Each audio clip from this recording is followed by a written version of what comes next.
I get a lot of dumb comments in my videos that feature welding about flux core not being strong enough for structural welds. And I don't know where they came up with that stupid idea, but I assure you that flux core is just as strong as any other kind of weld.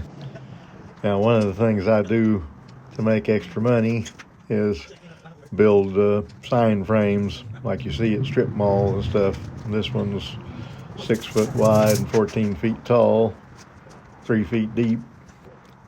And I'm building it out of 1 by 3 by 11 gauge tubing. You'll notice the Harbor Freight corner clamps that are holding the corners.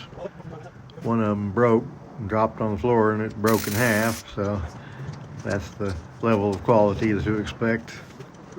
But they're cheap and they do the job even when they're broke, I guess, so I won't knock them too much.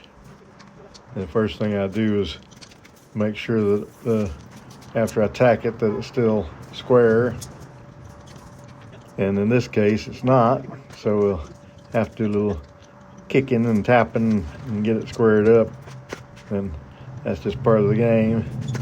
And once I get it square after the tack, then I can put some real welds on it to hold it together in place.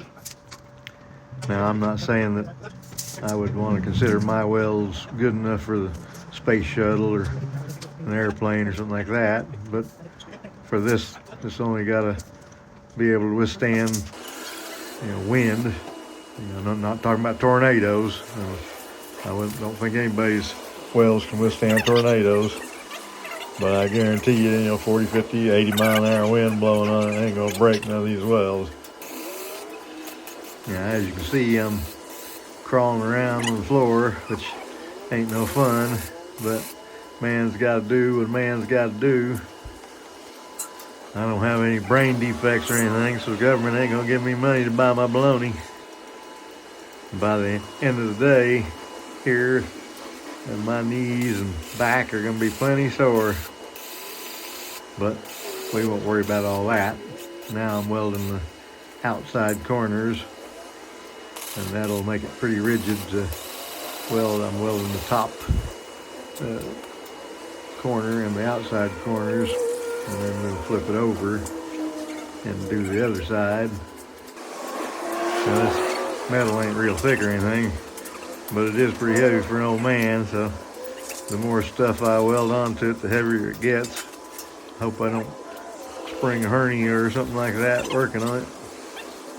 It still measures right, so now I can continue my welding and move on to the next phase. I've got to build 2 of these. This is the first one, and then I'll build another one just like it, and have 3-foot spacers to hold between them.